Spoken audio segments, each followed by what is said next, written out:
A contar de este minuto y aprovechando la inminencia de la noche, usaremos una ganzúa para entrar a robar al diccionario.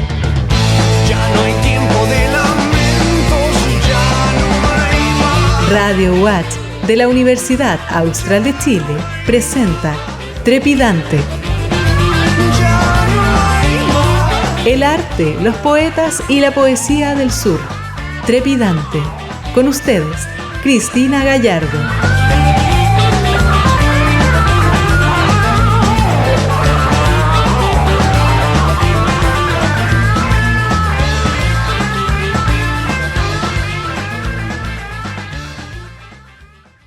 Bienvenidas, bienvenidos a este nuevo programa de Trepidante, ya en octubre. Estamos ya en octubre de 2020, a un año del estallido social, y hoy nos acompaña un escritor, poeta y narrador.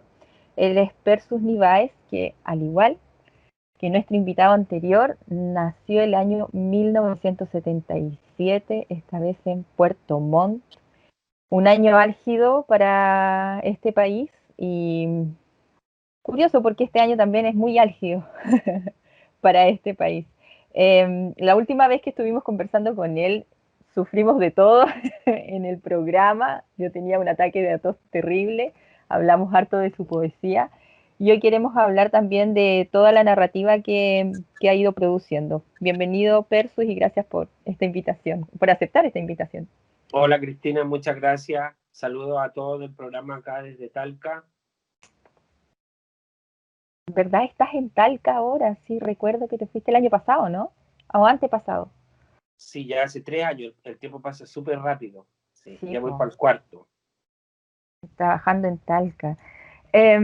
Bueno, ya tienes un gran trabajo escritural, Persus, pero me gustaría preguntarte o partir, ¿cierto?, de esta conversación preguntándote qué pasó. No, primero, ¿cómo estás? Bien, Música. bien aquí haciendo la cuarentena, cuidándome harto porque soy asmático, entonces muy encerrado, vivo solo, pero bien, bien, yo ya estaba acostumbrado a estar encerrado porque los escritores siempre estamos encerrados, entonces ahí salir a dar una vuelta a la plaza y algo así como todo bien. Y aquí en Talca está cerca un río, salgo todos los días a dar una vuelta en bicicleta, hacer un poco de deporte para mantenerse mejor y en general bien, tranquilo. Ujú. Ahora, bueno, has tenido más tiempo de escribir, porque igual el trabajo en casa es terrible. A Sí, ver. sí, he tenido harto tiempo de escribir, de imaginar y además no he viajado, entonces, porque yo tengo un hijo en Colombia que lo voy a ver siempre, 2 veces al año como mínimo, entonces este año no lo he podido ir a ver, así que bueno, todo ese tiempo para descansar, leer y escribir. Claro. Hablemos un poco de tus novelas, Persus, y después yo Dale. creo que vamos a indagar en contingencia, ¿no? Em, ya tienes 2 trabajos realizados y uno que viene en camino, ¿cierto? Que es El Levisterio y El ajedrecista de Hitler, un gran título. Cuéntanos un poco cómo fue porque en realidad, claro, de bien es poeta, ¿no? ¿Cómo fue este devenir narrador? Ah, sí, bueno, fue al revés en realidad. Yo al principio, cuando lo primero que escribí en mi vida, digamos, fue como cuento, narración, Ya. prosa. Siempre dentro como de la imaginación y como de muy influenciado por la ciencia ficción y la fantasía en general. Y después, cuando estuve en la universidad y estudié historia, me puse a intentar escribir poesía, porque igual la poesía es muy difícil, entonces uno siempre ejercita su escritura, más que decir, no, yo soy un poeta, ¿me entiendes? Claro. Así que bueno, primero fui narrador, lo que pasa es que en el circuito de los escritores hay mucho más rodaje en términos de que uno cuando escribe poesía te invitan a encuentros y el mundo narrativo es más lento, es más pequeño también. Entonces, primero fui mostrando poesía, al principio una poesía como bien antipoética y después como he tratado de explorar otros caminos. Y en narrativa me tomé mi tiempo y me involucré en un proyecto narrativo extenso, digamos, que comenzó como el año 2006, eh, con el Levisterio, y que ya está publicado, que la gente ya lo conoce, un libro que tuvo una súper buena recepción. En su momento hice hasta una gira de presentaciones, todo esto sin agente, sin una editorial transnacional, sino que todo con invitaciones de amistades, de gente que del circuito literario a uno en Chile lo conocen. Entonces al Levisterio le fue súper bien, lo publicamos con Austroboria del Aldo, y ahora estamos trabajando en una segunda edición y en una precuela, que es El Revisorio. Ah, mira. Ahora, claro, el Legisterio igual tiene un trabajo de investigación amplio, ¿no? Bien Sí, extenso. sí, me demoré 10 años en escribirlo, porque Claro, tiene un trabajo de investigación histórica y también de mitología y leyendas del sur de Chile. claro. Disculpen que ahí sí. ¿Y cómo fue el proceso? ¿Cómo fuiste armando este proyecto? Este universo, digamos, del Ujú. Levisterio, porque me influencié mucho en Tolkien. Cuando leí el Silmarillion, por ejemplo, que las lecturas más allá del Señor de los Anillos, el Hobbit, eh, encontré que en Chile también se podía hacer como esto de lo mítico heroico, que había una historia heroica que no se había contado, porque yo soy profesor de historia, y en historia la historia de los mapuches no te la cuentan, pues te cuentan la historia de los españoles nomás.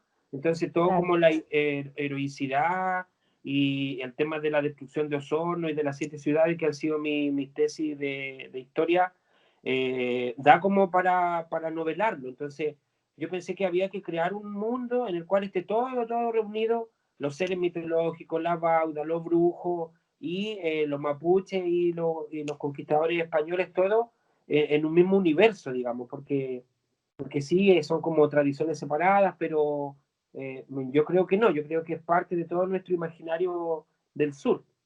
claro, efectivamente. Y bueno, y caíste, llegaste, no caíste, digamos, llegaste a la editorial de Aldo Astete, que fue como Sí, clave finalmente, porque el Aldo también trabaja esa... sí, con ¿Fue el Aldo suerte? ¿Cómo fue? tuvimos esa química y una amistad también. Fue como yo creo de alguna manera el trabajo de paralelo que se está realizando en el sur con todo esto del nuevo terror y todo lo que Aldo hace en su editorial y con la gente que él Mm, trabaja, eh, el Efraín, por ejemplo. Entonces, claro, yo primero le había contado al Aldo que tenía unos textos y el Aldo los leyó y como que no le gustaron mucho, que eran unos cuentos. Entonces yo después insistí y le dije, mira, aquí tengo una obra ya un poco más amplia y además yo tengo una obra inédita que es sobre Egipto. Es una obra de ciencia ficción, pero que transcurre en el antiguo Egipto una parte. Entonces la vamos a publicar igual, pero el Aldo se entusiasmó mucho más con el Levisterio. Me dijo, no, este libro sí que tenemos que publicarlo. Entonces claro. de ahí lo publicamos y comenzamos como a difundirlo. Y bueno, yo he seguido trabajando en otros proyectos paralelos, como el ajedrecista, que también me demoré hartos años y también fue un proceso largo de investigación. ¿Y te desvinculas completamente con el primer tema en el ajedrecista de Hitler? O sea, ¿no hay Eh, cruce alguno? no hay cruce alguno. El ajedrecista también es un libro como fantástico, pero está mucho más apegado a la historia de los Ya. nazis en el sur, a la historia de Hitler, de este ajedrecista, genio, chico genio del ajedrez, y no, es un universo que no tiene mucho que ver con el Levisterio y con el Revisorio, pasa por otro lado. Y ahí también tuviste un trabajo de investigación amplio, Sí, un digamos. trabajo de investigación en Chile y en Alemania y en Argentina, y es un libro que pasa más por el tema como de lo oculto y como de lo conspiranoico de los nazis en el sur, porque tú que también vives aquí en el sur de Chile, todos sabemos como la leyenda negra de que hay nazis, pero todo eso es como oculto, una verdad así histórica, digamos, que sea aceptada por todos, ¿no? Sino Claro. tanto en Argentina, en Bariloche, donde yo tengo familia, como en Chile, existe esta leyenda negra de que los nazis estuvieron, o de que todavía hay, ¿cierto? Pero yo como que juego con eso en el ajedrecista. Hice un proceso de investigación. O sea, Fue podríamos hablar de que ahora tienes una novela histórica en tus manos, digamos. el ajedrecista, sí, podríamos decir que es una especie de novela histórica, pero también yo le puse un poco de Sí, fantasía, bueno, como eh, todos, porque si no tendría que haber escrito la biografía de este ajedrecista y tampoco era la idea. ya. Eh, cuando conversaba este libro con mi amigo Eduardo Gallardo, que él es de Alemania y por él yo viajé a Alemania también a estudiar, hice una pasantía en la Universidad de Jena, eh, yo pensaba que este libro tenía que tener un carácter comercial, porque este tema se vende y porque el levisterio también lo tiene, digamos, igual el libro se vende, pero el levisterio es más local, es como que mucha gente a lo mejor en otro idioma quizá no le llame la atención o solo para el público que lee cosas de brujería. En cambio, el ajedrecista yo lo vi como un libro y lo trabajé así, como un libro que sea un producto también que se pueda vender en otros mercados. Eh, que más que solamente una obra literaria, también sea una obra comercial, que juegue con las dos caras. Claro. ¿Y así ha Entonces, funcionado? sí ha funcionado súper bien porque, bueno, primero Lo me gané el editaste fondo del también, libro, claro, y lo sacaste en Colombia también, entiendo, ¿no? sí, y un saludo también para el Jack, que fue el que me hizo los contactos y me dijo, oye, sabes que yo leí el Levisterio y si tú tienes otra novela la vamos a recomendar en Colombia porque allá me publicaron y te pueden publicar, entonces me dio los contactos, yo me comuniqué con la gente de editorial Uniediciones, que es una editorial de Bogotá, Ujú. y la leyeron y me dijeron, sí, nos interesa exactamente por lo que yo había pensado que la novela debía tener, que me dijeron que les interesaba porque es una novela que está escrita con capítulos cortos.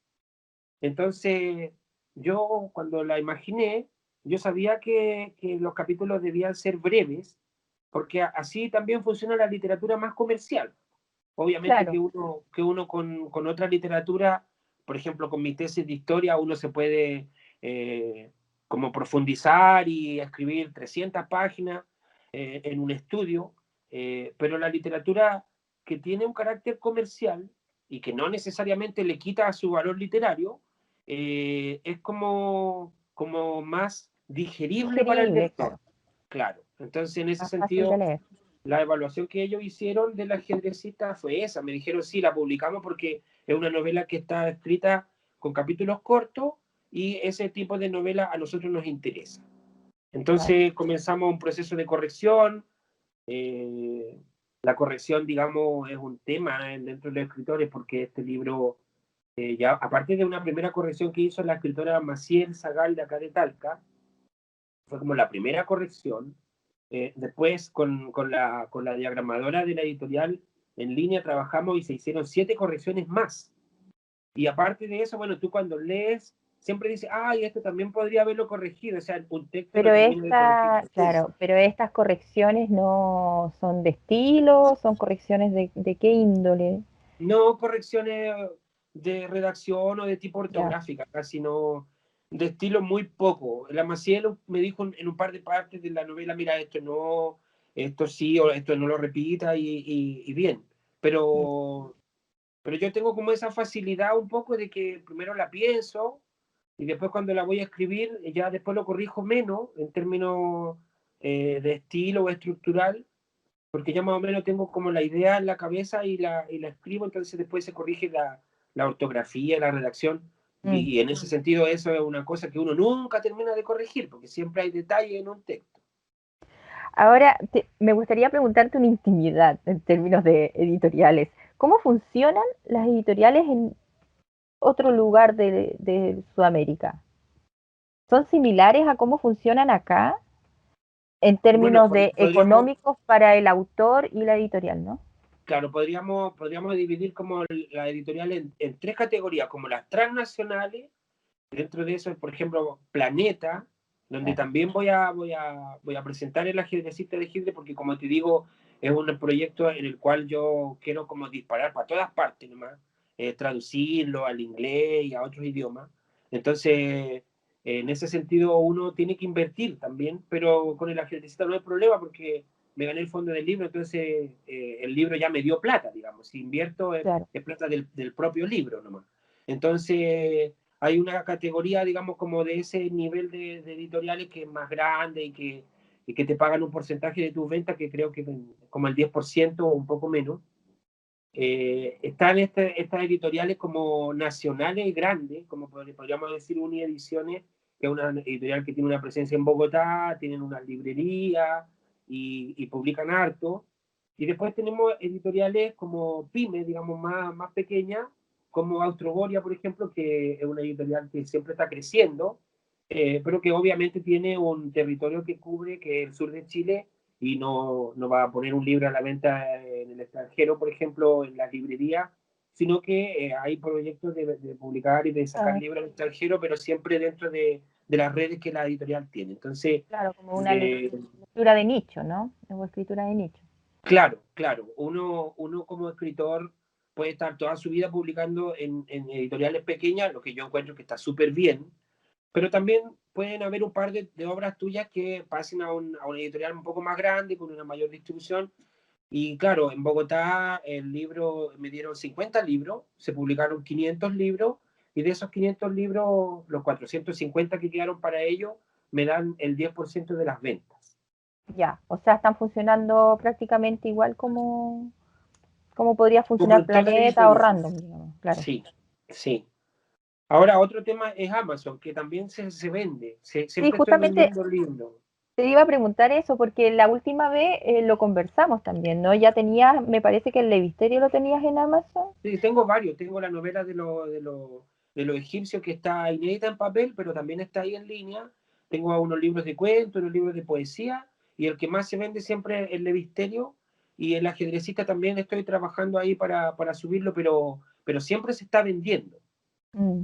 Se Y vende esta, poco, pero se vende. y cómo llega el lector de Amazon a tus libros? ¿Es una cuestión aleatoria? No sé, tienen que ver ¿cómo se llama esto? Los algoritmos, ¿cómo? Sí, O sí. Sí, hay en, un en Amazon trabajo, hay categorías donde los lectores buscan fantasía, historia, poesía, eh, y cuando tu libro sube las ventas, suben el algoritmo y está más arriba, igual como en Facebook. claro. Eh, Ahora, para poder estar como en el top de las ventas, igual hay que invertir, hay que pagar una campaña publicitaria o comprar muchos libros. Entonces, no vendo, digamos, miles de libros, sino que en un mes se vende uno, otro mes se vende otro, pero sí en algún momento también podría invertir en hacer una campaña publicitaria y vender mucho más.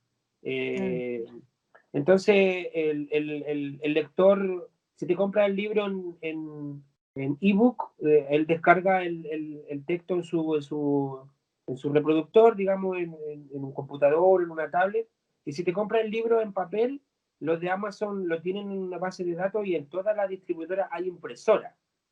Entonces ellos imprimen un libro y se lo hacen llegar con la red de correo de Chile Express al que compró el libro. Así funciona. Ahora, eres, yo creo, no sé si de los primeros, pero de los pocos con los que he conversado yo, que coquetea con estas nuevas plataformas de edición, ¿no? O de compra y venta de libros, que son las virtuales, los ebooks, eh, los libros electrónicos. ¿Qué te Sí, parece? ¿Qué te parece que, porque finalmente, claro, yo creo que para allá vamos, ¿no? Finalmente, ahí claro. ya no es tan sustentable esto de estar Sí, editando en papel. sí. Lo que pasa es que un escritor tiene como varias dimensiones, que está como el escritor lector, el escritor escritor propiamente tal, y el escritor agente de sí mismo también, como tu Sí, propio editor o tu propio manager. Entonces, yo llevo ya más de 20 años en la escritura y pienso que si trabajas tanto y te das el trabajo de escribir novelas de 200 páginas, que te demora días en corregirla y años en imaginarla, entonces en algún momento también tienes que dedicarle un tiempo a que ese libro circule, porque también esa es parte de tu trabajo. Entonces, como pasa por un proceso de madurez, también de aceptarse uno mismo como un escritor y perder esta vergüenza un poco de como de vender tu trabajo, porque mucha gente dice, no, no, yo no quiero porque me da vergüenza, porque qué van a decir de mí, que soy un escritor que está vendiendo su obra en Amazon, donde también venden otras cosas. Entonces, yo creo que también pasa por un proceso de madurar y de aceptarse como escritor y entender que la gestión y en la pega de agente, de manager y de editor, pasa también por proyectos que uno vaya a desarrollar, porque sí, llega un momento en que, por ejemplo, ahora último tuve una reunión con un agente de México que está interesado en el ajedrecista de Hitler y publicarlo en otros países como Argentina, España, México. Claro, pero ¿por qué llega un agente o el agente llega a ti? Porque hay todo un trabajo detrás. Nadie te va a venir a decir, oye, Pedro, ¿sabéis que claro. los libros que están guardados en tu computadora a mí me encantan y te los voy a publicar en hartos países? No, pues eso no Tampoco es pasa. que vayas caminando por la calle y una gente te descubra, digamos, y te lleva a Claro, Hollywood. No, no claro, sucede. como le ha pasado a las top model, por ejemplo. Claro. O a Harrison No, a Ford, los escritores no nos pasa eso. claro. Sí, por más Claro, bueno hay un que trabajo tenga, detrás. claro, hay todo un trabajo de difusión detrás que igual de repente me ha tocado escuchar, no sé, pues he escuchado, o sea, hay gente que me ha dicho, oye, pero ¿cómo tú te vendiste cuando tus primeros poemas eras anarquista y ahora estás en Amazon y ahora te ganas el fondo del libro y viajas? Y yo le digo, bueno, lamentablemente es parte del trabajo de uno nomás, pues si te gusta quedarte con los libros publicados en una editorial local, igual está bien, porque yo tengo hartos libros publicados, incluso en plaquet y cosas así, de amistades o de poetas de otras partes que le gusta el trabajo de uno, y también está bien, yo no tengo nada con eso, el libro cartonero también circula y tiene todo un ambiente, y para mí súper bien. De hecho, también se han vendido libros cartoneros míos en Cuba, por ejemplo, la Poli Roa llevó unos libros, no los vendió, los llevó, y también me parece que es legítimo, o sea, así como funciona en forma más local, también puede funcionar en forma más internacional. No, yo no le veo como la discordancia, digamos. Mm, claro, porque finalmente es un trabajo que tiene que ver, o sea, que estás trabajando para que te lean, ¿no? O sea, estás escribiendo para que te lean. Sí, pues ya hace rato ya que estoy viviendo como en hartos países, entonces si en Colombia me dicen, oye, tu libro, no, que pucha, al Aldo ya no le quedan en Valdivia. ¿Y dónde queda Valdivia? Mm. Y Paillaco, ni en Chile saben dónde queda Paillaco, entonces eh, llevar los libros a otros países, claro, es un trabajo también, es parte de todo esto que hay que hacer como escritor, ¿no? Ahora, Perso, me gustaría que conversáramos también como de contingencia, ¿no? De cara a este proceso constituyente, tú además como Sí. profesor de historia, ¿cómo visualizas tú todo este periodo desde octubre de 2019, pasando por pandemia, ¿cierto? Hasta ahora, ¿cómo lo ves tú? Mira, yo soy bien optimista en un sentido y soy bien pesimista en otro sentido.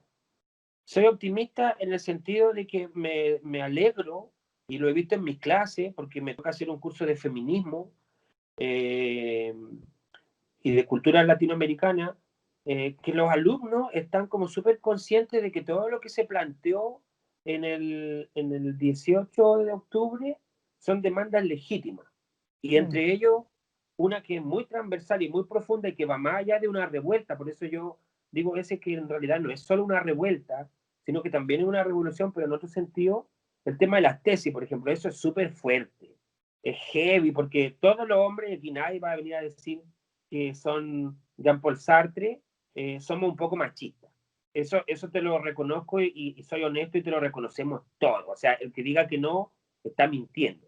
Claro que hay gente que ha sido deconstruida, que ha sido un poco más inteligente en su trato hacia la mujer, en su relación, y súper bien. habemos otros que el machismo hemos tenido que trabajarlo también dentro de la cabeza de uno y decir, bueno, no, estas prácticas que a lo mejor antes yo hacía estaban mal y tengo que cambiar y tengo que aprender. Entonces, yo creo que en ese sentido soy súper optimista. De que igual mis padres, por ejemplo, que antes tenían otras ideas, ahora me digan, pucha, ¿sabes que yo igual estoy de acuerdo como que se termine la FP y que se termine como un poco el machismo y todas las cosas que se pusieron en la agenda eh, Con el el estallido. 18 de octubre, sí. Pero soy súper pesimista en torno, por ejemplo, a la nueva constitución y a la institucionalidad y al sistema de partidos políticos. Yo creo que si no hay una asamblea constituyente, y que para ello es como a poco menos que hablar de terrorismo, se habla de una asamblea constituyente, no va a haber una constitución así como que nos deje contentos a todos, porque yo quiero que haya paridad de género, quiero que haya derechos medioambientales, yo quiero que haya reconocimiento de las naciones, de la etnia, y no sé si vaya a estar todo eso en una nueva constitución. Entonces, en ese aspecto, soy súper escéptico, así yo creo que van a cambiar un poco la constitución que hay y ya, y confórmense con eso, así como que más no podemos, porque lo que van a hacer la constitución nueva son los mismos que no han llegado hasta acá. Entonces, Claro. si no hay caras nuevas, como que súper, también desilusionado del Frente Amplio, que al final, en un momento como, bueno, yo tampoco mucho no les creí, pero como que podría ser una nueva oposición y en realidad no lo es. Terminaron haciendo Entonces, la misma política, ¿no? Cocinando claro, de las mismas formas las cosas. Ahora, claro. en relación a eso, ay, ya, se me fue la pregunta, mira. Ah, ¿cómo visualizas tú el rol de escritores y escritoras de cara a este proceso constituyente, de cara a las nuevas elecciones que se vienen y a los nuevos tiempos también? Bueno, es fundamental pues, el rol del escritor que está comprometido. Y siempre el escritor comprometido tiene mejores resultados de su trabajo, ¿cierto? Tiene más difusión, más estudio, más lectura, más invitaciones, porque hay gente que le cuesta mucho mojarse el potito. O sea, hace unos días atrás, un amigo escritor de Puerto Montt me decía, pucha, pero ¿por qué a mí no me pescan? ¿Por qué no me leen? ¿Por qué no me gano el fondo? Y yo le decía, pucha, pero es que tu libro no conmueve nada. O sea, si los reflejos del río, eso ya está escrito. Si tú no te Mm. comprometes con una causa, ya sea indígena, política, feminista, tu literatura no le va a llegar a nadie. Entonces el escritor tiene que ser comprometido. El rol de en la sociedad es ese. El que no es comprometido no tiene mucho que decir tampoco. Y a lo mejor publica y todo, pero no pasa nada. Eh, entonces yo creo que mis colegas escritores, hay gente que es admirable. O sea, por ejemplo, la Eli Neira tiene una olla común. Eh, eh, Jaime Buenún decía la otra vez, pucha, si estuviesen vivos escritores del pasado, ¿qué habrían hecho? Y yo en ese sentido también lo he reflexionado. Yo también he andado en las marchas, no muchas y no puedo mucho tampoco porque soy asmático y la lacrimógena me hacen súper mal. Un día estuve como todo un día mal, como el pulmón así, pero mal. Pero sí, mi compromiso es que en mi literatura y en mi clase, yo siempre hablo de estos temas de contingencia. Entonces, bueno, en la universidad han dicho que, no sé, que el profesor es comunista. De hecho, yo ni siquiera soy comunista, así que soy como más anarquista que comunista, pero claro, los alumnos tienen alguna Es apreciación curioso. porque yo en mi clase eh, siempre menciono esos temas. a mí me llama mucho la atención que toda disidencia es comunista siempre. No hay Sí, otro sí, espectro, es impresionante. Es como que sí, no existe otra forma de denominarlo y eso tiene que ver finalmente con el bagaje cultural de quien lo dice, ¿no? claro, y vivimos en un país donde el bagaje cultural en general es súper malo, es súper Mm. bajo, la gente no lee, no entiende lo que lee, estudian solo para tener una profesión y ganar una plata, pero nada más. Es un país que podría ser mucho más potente culturalmente, y de hecho lo es, porque ser escritor chileno afuera es como guau, así como eh, es súper respetado el escritor chileno afuera, como el vino, o como el futbolista brasileño, digo yo, así. Pero dentro de Chile, claro, en general también es producto del modelo. Si te quitan historia, te quitan filosofía, la capacidad crítica, la masa crítica va a bajar. Es parte del negocio de ellos. Ahora, bueno, después del 19 de octubre comenzaron a generarse una serie de cabildos, ¿cierto? De conversaciones ciudadanas.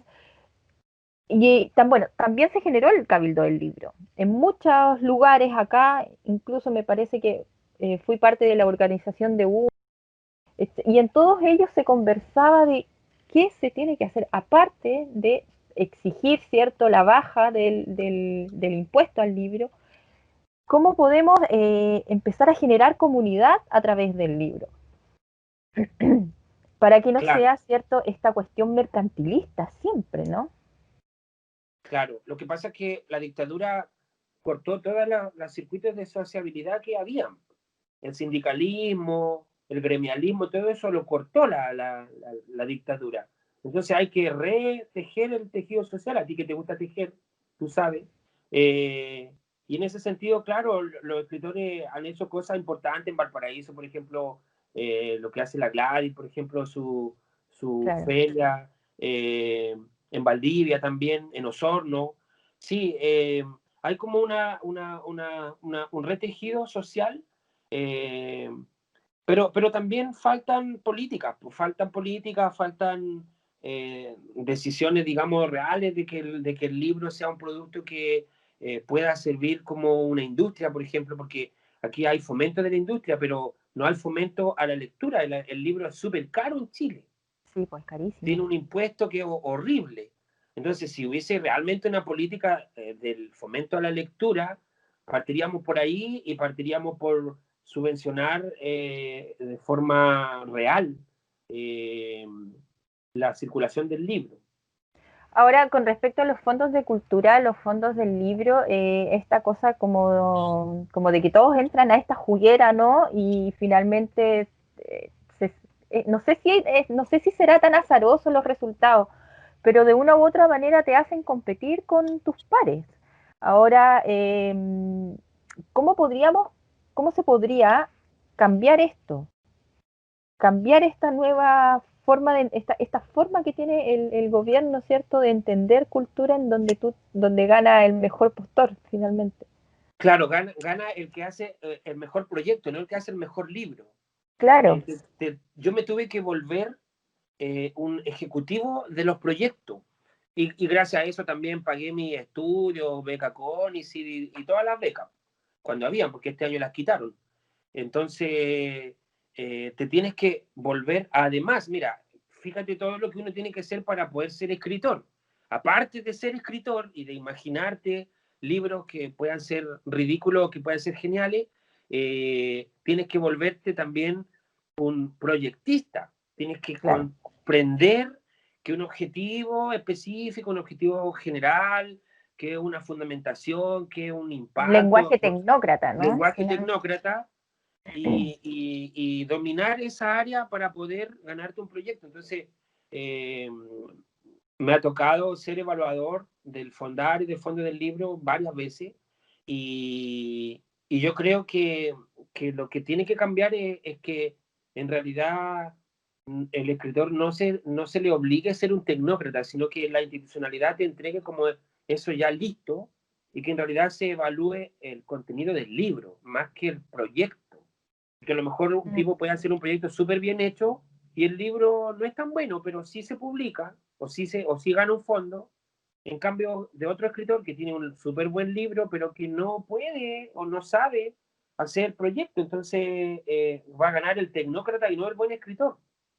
claro, porque Y eso habría que solucionarlo. esta construcción de los fondos de cultura lleva muchos años instalada y hay personas que piensan simplemente con terminarla, con que no es una buena opción los fondos de cultura, que no es bueno que que compitan los artistas. Eh, ¿Qué piensas tú? Yo pienso que habría que perfeccionarla, más Mm, que cortarla, porque si la corta perdemos el presupuesto de cultura, que igual es una plata que logramos obtener, porque antes no nos daban nada. Y es parte del presupuesto nacional, y si es parte del presupuesto nacional, es justo que todos podamos acceder a ese presupuesto. O sea, yo no le estoy pidiendo plata a Piñera, yo estoy pidiendo plata que es de todos los chilenos. Claro. Entonces yo creo que si se corta, se pierde ese ítem presupuestario que cultura hemos ganado. Lo que yo creo es que hay que cambiar el enfoque y no centrar tanto en la competencia, en el proyecto, sino que centrar la competencia en el producto, en el libro. Y ahí, bueno, si hay que competir y toca perder, habrá que escribir mejor. Y, lo otro que quisiera preguntarte es, ¿cómo logramos conectar este largo Chile? Porque las políticas son siempre muy centralistas, ¿cierto? Todo está, no sé, en Santiago, no sé cuánta plata se destina a fondos del libro que es plata que se reparte en Santiago, ¿no? Y Claro, para las regiones se va desgranando el choclo y cada vez llega menos. ¿Cómo? Eso es claro. una cuestión de política, pero también hay una cuestión de gestión desde las regiones que de pronto no se está valorando. Bueno, yo creo que por lo que he visto estos últimos años, que está un poco como en la gestión de evaluador y también como de concursante, y yo creo que desde regiones se hace, digamos, lo que se puede, Mm, sino que falta una voluntad política real de descentralizar el país, porque tú no puedes tener un senador o un diputado que represente a tu región y que sea de Santiago y que viva en Las Condes y sea vecino del senador que representa a Punta Arenas. Eso no puede ser. mm, El país debería descentralizarse completo, en todo sentido, y ahí podríamos también descentralizar un poco los presupuestos de cultura. Ahora, claro, desde las regiones se hace lo que se puede. Yo creo que el sistema cultura online funciona bastante bien, en el sentido de que tú desde Punta Arenas o desde Santiago puedes postular al sistema, no hay problema porque es todo por internet. Y también creo que de alguna manera hay que sacarle provecho a este sistema y también es un desafío para los escritores que nunca han podido ganarse un proyecto, asesorarse, aprender, nunca estar lejos de aprender, porque, porque podemos criticar todos los vicios que el sistema tiene, pero resulta que a mí en España me dijeron que este modelo en España no existe. En España no existe un fondo de cultura así como el que tenemos nosotros, o para investigar. Entonces, claro, el sistema tiene muchas falencias y en eso yo estoy de acuerdo de que hay que mejorar, cambiar el enfoque y todo. Pero en Argentina también me dijeron, ustedes tienen un fondo que nosotros los argentinos quisiéramos tener. Entonces, creo que no es la idea cerrar los fondos y cambiarlo todo, sino que la idea es mejorarlo, yo creo. El sistema de alguna manera igual funciona, pero exige que el escritor se prepare en el tema de los proyectos y ahí es donde hay una como falencia grande. mm. Claro, de pronto, claro, es que no muchos quieren acceder. O sea, a mí me costó, yo me gané una beca de creación el año antepasado y me costó 10 años poder postularla, digamos. Sí, yo siempre lo cuento, yo me gané el primer fondo del libro a la 11ª vez. Sí. Entonces creo que hay que cambiar un poco eso de la proyectitis, Mm. ¿no? Y que el fondo esté más vinculado la evaluación a la obra, más que a los objetivos del proyecto. Claro, es que finalmente es eso lo que choca, es el lenguaje que tienes que utilizar, que hace que tú cambies finalmente todo tu lenguaje, porque al escribir poesía, cuando te piden objetivos y no sé, e impacto de tu trabajo, es rarísimo, ¿no? Tener que explicarlo. Entonces, claro, por ahí yo creo que tiene que ir el cambio de, no sé si será tema de una nueva constitución, pero sí de mentalidad en términos políticos, de políticas de cultura, ¿no? Sí, y que pase en todo ámbito, no solamente en el fondo del libro, sino Claro. que también se ponga en la danza, en la música, que se evalúe la obra por sobre la gestión. Mm. Ahora, con respecto a la cultura, muchos amigos, ¿cierto? Personas que hemos entrevistado, escritores, escritoras, se han mantenido a flote, ¿cierto?, a través de la cultura en estos tiempos en que hemos tenido que estar encerrados, muchas veces solos, y la cultura nos ha permitido también respirar y darnos un respiro al alma. Sí, Tú, ¿qué estás leyendo tú en este minuto? yo soy un lector así como súper desordenado. Antenoche estaba leyendo un libro que tengo sobre las pirámides y también estoy leyendo sobre el trabajo de las machis y como la área mapuche para el revisorio. Estoy leyendo siempre como diferentes cosas. Tengo libros por todos lados y nunca estoy leyendo como un libro y de un principio a fin, sino que yo soy un lector que más bien lee lo que necesita ir leyendo para su proceso de creación o de investigación. Entonces estoy leyendo como varios libros. Aquí, por ejemplo, está leyendo a la Sonia Caicheo unos cuentos de Chiloé. eh, y al mismo tiempo estaba leyéndome el último libro de la Silvia, La Ultrajada, que escribí una reseña, poesía. De Silvia Rodríguez, ¿no? Sí, sí, de aquí de Talca, que es una poeta Sí. que sacó este libro que es como bien fuerte. Y así, leyendo muchas cosas, de todo un poquito. Yo soy como desordenado para leer, pero ordenado para escribir. ¿Y lecturas que recomiendas? Lecturas que recomiende, no sé, creo que este libro hay que leerlo, sí, porque El Ultrajada de la Silvia lo recomiendo porque me chocó. Es como cuando Bolaño, y lo digo en la reseña, quiso retratar el dolor de las mujeres abusadas. El libro tiene esa posibilidad de hacerte sentir, aunque sea en tu imaginación, el dolor de las mujeres ultrajadas que están ahí en los testimonios hechos poesía. Entonces, sí lo recomiendo el libro de la Silvia. A mí me chocó leerlo súper fuerte. Y es como una de las únicas maneras que uno puede tener como de empatía, de ponerse en el lugar de aquella mujer que ha sido ultrajada por su padre, por su abuelo, por su pareja o por el Estado. También hay casos de tortura en la dictadura. Entonces, es muy fuerte. Eh, Mira, ya nos queda súper poquito tiempo. Me gustaría que volvamos a la ajedrecista de Hitler y nos puedas leer un pequeño párrafo y también nos puedas decir dónde podemos encontrarlo para compra y lectura. Sí, se puede comprar en la página de Uniediciones. Ese es Uniediciones, ¿ya? Sí, Perfecto. ahí se puede comprar.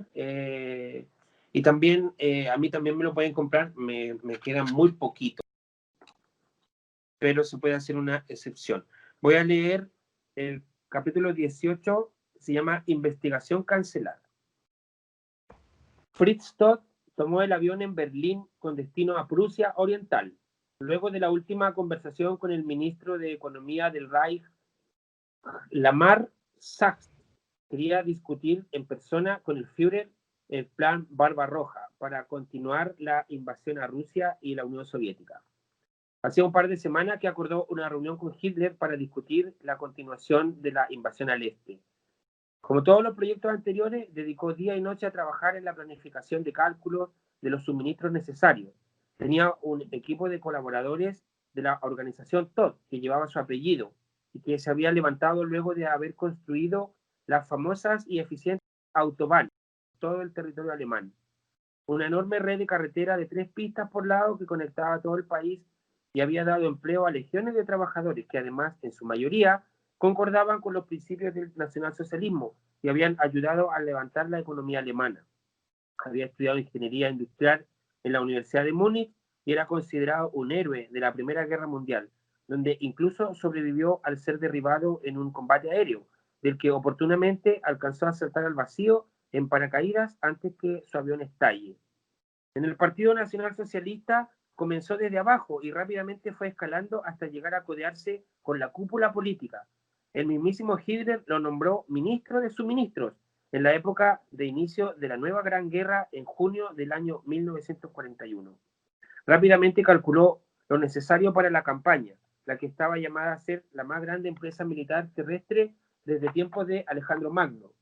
Encomendó a sus ayudantes la colaboración de ciertos cálculos, balas, botas, utensilios para comer, todo lo que fuese necesario en el enorme frente ruso. Pero había algo que no le cuadraba en sus cálculos. Después de sumar y restar, llegó a una conclusión que no lo dejaba dormir. Se dio cuenta que Alemania, funcionando a toda máquina, tendría un déficit de 400 toneladas diarias de pertrechos. Era una guerra suicida. Y así lo hizo ver al Führer por teléfono. Después de conversarlo con Hjalmar Schacht, el Reichsminister de Economía, quien le advirtió que ya estaba todo decidido. Hitler fue indiferente a toda su palabrería. La guerra se haría sí o sí, aunque tenga que costarle su puesto y su cabeza, pues él sabía que si se oponía de cualquier forma a la voluntad del Führer, podría costarle la vida. Por ese motivo, pensó que sería necesario viajar en persona a discutir el asunto con el Führer. Quizás mostrándole en su cara los libros contables, lo podría disuadir de la locura a la que el alto mando desde la guarida del lobo en la Prusia Oriental estaba llevando a Alemania. Sería un desastre seguir movilizando todas esas tropas a tan lejana distancia sin tener la logística necesaria para llegar con suministros. Alemania, funcionando a toda máquina, no alcanzaba para una guerra tan grande. El 8 de febrero de 1942, su avión aterrizó tras un corto vuelo entre Berlín y Rastenburg, lo que estaba esperando un chofer, y lo dirigió inmediatamente a la guarida del Lobo. Ubicada en el noreste de Prusia, cerca de Lituania, era el cuartel general de Hitler para la campaña del Este. Estaba claro que desde el punto de vista de la geopolítica, que los mismos nazis llevaban adelante el Lebensraum o espacio vital era necesario para el desarrollo de Alemania, pero debía demostrarle al Führer que los números no coincidían. Había que acogerse a los números, pues de lo contrario sería un desastre. Al llegar al búnker, una secretaria lo invitó a tomar desayuno. Aún era temprano y las oficinas funcionaban desde las 5 de la mañana. Trabajaban incansablemente entre llamadas, cables, notas. Una de ellas confesó, luego de los años, que el Führer era como un dínamo. Cuando él estaba presente, sonaban todos los teléfonos al mismo tiempo. Hitler estaba ocupado en su oficina con sus generales y entraba y salía gente de la sala. Estaba muy solicitado por las noticias del frente ruso y dio la orden de que nadie lo interrumpa. Algunos personajes que salían de la oficina de Hitler lo veían afuera, al mismísimo Fritz Todt, y ponían una cara como diciendo, ¿qué hace este señor acá? Un alto mando militar, como era él, esperando al Führer que se desocupara, parecía una escena ridícula. En todos lados, un señor como él era recibido con honores, y Hitler ya había sido informado hacía horas de su visita. De pronto llegó Albert Speer, el famoso arquitecto de Hitler. Se saludaron y calcularon, y calurosamente se dio la orden que Speer entrara inmediatamente al despacho mientras a Todt se le seguía haciendo esperar. ¿Qué podría ser más importante que lo que él tenía que tratar en persona con el Führer? Estaba en juego el futuro de Alemania. Toda esta gente que entraba y salía del despacho podía morir. Ya pasó la hora del almuerzo y no tenía noticias respecto de si Hitler lo iba a recibir o no. Había algo muy raro en la displicencia del Führer y en el curso en que estaba tomando la guerra. Aproximadamente a las 4 de la tarde, después de haberlo hecho esperar horas, Speer salió del despacho de Hitler y Fritz Todt entró. El Führer al final de la oficina y ambos hicieron el saludo nazi con desgano. La mesa que después le salvaría la vida al Führer en el atentado de la Operación Valquiria estaba llena de informes y mapas. Hitler lo recibió con frialdad, con un apretón de manos débil. Se le notaba cansado y pequeño. Se había construido un imaginario de un Führer fuerte y ario, pero la persona frente a él estaba encorvado y sin fuerza. Se le veía cansado y enfermo. He venido a mostrarte mis cuentas y mis cálculos, dijo Todt. Desplegó unos cuadernos contables e informes que Hitler apenas miró. Tenemos problemas serios, mi Führer, dijo Todt al otro lado del escritorio. Las cortinas estaban apenas abiertas y era muy frío el lugar. Hitler observaba y ocultaba con su mano derecha temblorosa detrás de su uniforme que le quedaba grande. ¿De cuánto estamos hablando?, dijo por fin, después de un silencio del que dependía la vida de millones de alemanes, rusos, ucranianos, gente de toda Europa. Mi Führer, Alemania aún funcionando a toda máquina incorporando la fuerza de trabajo de Checoslovaquia y de Polonia, tiene un déficit diario de 400 toneladas de pertrechos. Hitler se quitó los lentes y dijo tranquilamente: estimado Fritz, su trabajo ha sido siempre muy apreciado por el Estado y el partido. Usted es uno de los hombres que han hecho de Alemania un gran país. Muchas gracias, mi Führer. No me agradezca a mí, sino a la historia. Usted ha pasado a la posteridad como un gran ingeniero, de una enorme capacidad de trabajo. No obstante, tengo que decirle que esta guerra patria no tiene vuelta atrás. La decisión está tomada. La guerra contra Rusia continúa, pues Alemania necesita del petróleo y del espacio vital que a ellos les sobra. Pero, mi Führer, la guerra es inviable en un frente tan enorme. La guerra, mi estimado Fritz, la ganan los valientes. No es tiempo de tener miedo, debemos ser valerosos, dijo Hitler levantando la voz. Pero tenemos un déficit diario de 400 toneladas. Es un problema de números. Estos no cuadran. La guerra no es un tema de números, querido Fritz. Es un problema de hombría, de voluntad. Vamos a hacer esta guerra contra los rusos y vamos a vencer al comunismo, dijo Hitler enérgico. Vamos a perder la guerra y esto va a ser la ruina de Alemania, dijo Todt.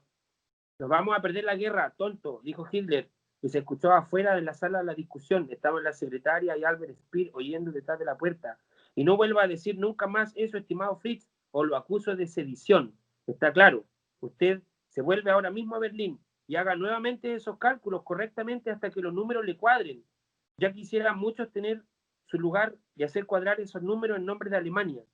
Pero Adolf, entiende, hombre, esto es una locura. ¿Quién puede hacerte entender lo que estoy diciendo? Es un suicidio.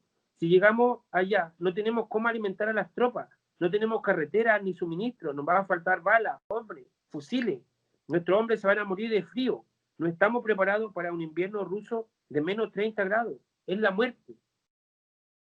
¿Está queriendo decir usted, señor Todt, que soy un loco suicida? Es una acción temeraria, Adolf, entiende. Es el destino de Alemania el que está poniendo en juego. Esta guerra tan grande no es necesaria. ¿Qué sabes tú de lo que es necesario?, dijo Hitler. ¿Qué sabes tú de la ruina de Alemania? Si fui yo quien dio todo para tu famosa carretera, fui yo quien te puso donde estás. ¿Por qué no me crees? No es que no te crea, Adolf. Lo que pasa es que los números no mienten. Esta guerra contra Rusia está perdida desde antes de salir al campo de batalla. No tenemos suficientes recursos para ganarle a los soviéticos. No es un problema de espacio, sino de cantidad. ¿Cómo se ve que no has aprendido nada? Me dijeron lo mismo cuando asumí el poder, que Alemania estaba en quiebra, que Alemania estaba en bancarrota, que éramos pobres, que Alemania ya no era lo que fue. ¿Y yo qué dije? ¿Yo qué hice? ¿Acaso les creía a los tecnócratas como tú, que son expertos en números? ¿Acaso los números mandan más que la voluntad? Yo hice grande Alemania nuevamente y con mis propias manos. Tú me ayudaste, Fritz. ¿Por qué no crees en mí y en Alemania? Porque llevo varios días sin dormir y las cuentas no me calzan. Esto es un suicidio. Alemania va a ser derrotada y la culpa va a caer sobre nuestros hombros, dijo Todt en un tono de voz más bajo para aplacar la ira del Führer. Y este contestó más tranquilo: vuelve a Berlín, tu cómodo despacho, y calcula esos números tranquilamente, maldita sea, una y otra vez, hasta que los números mismos te digan que Alemania vencerá y que será enorme por 1000 años. Ahora, lárgate, dijo Hitler, y recogió sus lentes con la mano temblorosa, tomando el teléfono mientras Fritz Todt salía de la oficina. Muchas gracias, Persus, por ese spoiler que nos has leído. Sí, el capítulo 18. De tu libro. Y lo podemos encontrar entonces, ¿me dijiste en las librerías? Lo podemos encontrar en en librería en Chile no, en la librería de Uniediciones que funciona en internet, y también yo tengo algunos ejemplares. Pero vamos a publicar una segunda edición con Aldo para tener más libros acá en Chile y distribuirlo en librerías y todo. Súper. Entonces nos quedamos con ese dato. Gracias, Persus. Se nos terminó el tiempo de este programa ya. Siempre una hora se hace muy poquito. Gracias y a cuidarse para que podamos salir a votar. Bueno, gracias a ti y saludos a todos en Valdivia. Un abrazo, Persus. Adiós.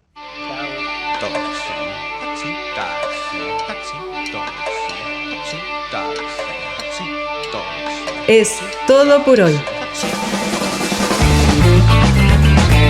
No cantaremos a las rosas, las dejaremos madurar para hacerlas mermelada de mosqueta. trepidante. Ya no hay tiempo de lamentos, ya no hay más. Regresa el próximo miércoles a las 21 horas con repeticiones los sábados a la misma hora. Ya no hay más. En Radio Watt de la Universidad Austral de Chile.